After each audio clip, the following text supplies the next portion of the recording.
Hi golfers, Nick here from Nick Taylor Golf. Welcome to another video where we take a look at social media over the past week. So if you're anything like me, you're sitting down having a cup of tea on your iPad, on your phone, checking social media, what information should you be avoiding and which should you be looking at? So this week on social media I came across a tweet from the Nick Bradley. So his tweet, which was sent out on the 23rd of April, the single worst technique taught in golf since 2000 was the stack and tilt methodology. So first thing I would say, it's not a method, it's a system. We teach a system to the golfer based upon fundamentals that the best players do. We don't teach everyone the same swing.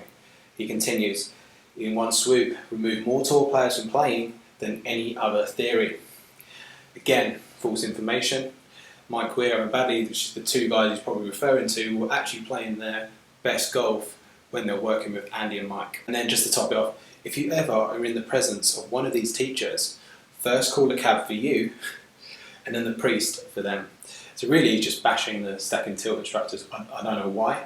This has just come completely out of the blue. Usually Nick will come up with this sort of tweet every 6 months or so, and just happened to be this week on Twitter. The funniest thing is I was watching all the responses from this tweet, and I know a lot of people he does block, but for some reason I haven't been blocked yet, which I'm sure will be after this video.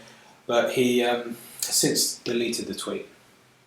So take from that what you will. As I was researching this video, because it does annoy me when people bash a certain instructor or type of instruction when there's certainly no facts behind it. Like, I got into the stack and tilt network and I learned so much from it, and I've been fortunate to help a lot of golfers around the world. And the reason I started to do these videos is really just to highlight how good the stack and tilt system is, and how some of the best instructors are stack and tilt instructors, and yet they still get bad press from people like Nick Bradley, who does videos for Sky Sports, because I think it threatens his coaching business, or his way of teaching is different. Okay, and he's maybe right, I was maybe wrong, but what I do know is that the stack and tilt system is based upon the key fundamentals of what the best players do on tour. So I know a lot of the information that I'm giving the players is based on facts. I'm not just guessing.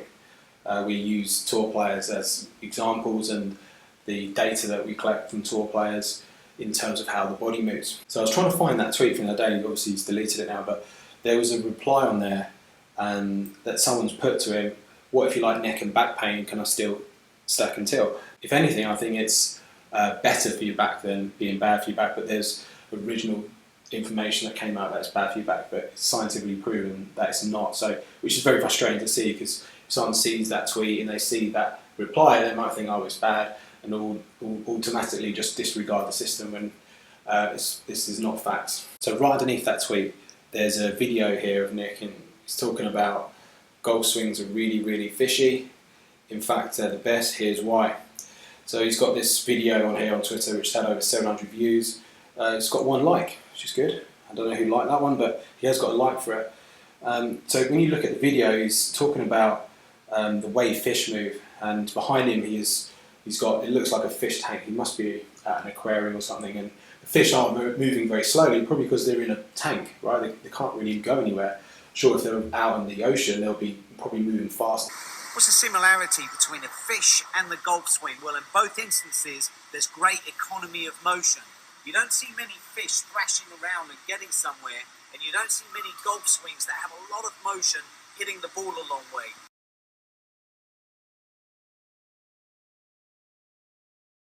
So be like a fish, don't thrash around. It's basically trying to say in the golf swing that the longest hitters don't necessarily move around much, when he's trying to compare the golf swing to a fish. So what I thought was interesting about this is the fish that are in the tank behind him are just moving in sort of lateral flexion like this. And in the golf swing, we don't just have this movement, we also have flexion and extension, and we also have rotation. So we, as humans, we have a combination of movements, whereas the fish just moves one way. So I would say that scientifically it's not right. So just scrolling down his feed, there's a video here of him with a ball, and he's talking about how to draw and fade the ball, and he's putting the ball on his left foot and sort of leaning back to draw the golf ball, when the best players don't do that. At impact they have their weight forward and their hands forward. That's how you draw the golf ball, having the weight forward and hands forward, not leaning back and rolling the hands. So again, more information which is not technically correct. Just continue up, I came across these pictures. He looks like he's on a slope here. He's talking about, it looks like there's thrusters coming out of his leg.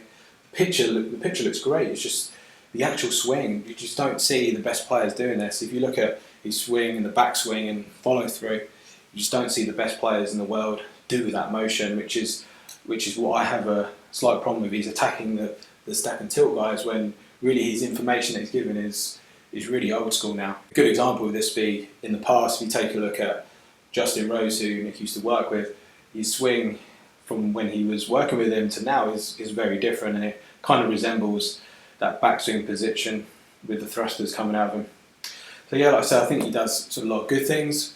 The pictures and the quality are very good, but maybe not all the information that he puts across. Some is better than others. So I think you have to be careful with what you watch on social media. So if I had the power, I would definitely be swiping to the left on Nick Bradley's information. If I was to try and help my students, I would not be pushing them towards Nick Bradley's videos. So thanks for watching, golfers. If you enjoyed the video, please give it a thumbs up. If you don't already, please follow me on my other social media platforms, and I'll see you again next week for another video.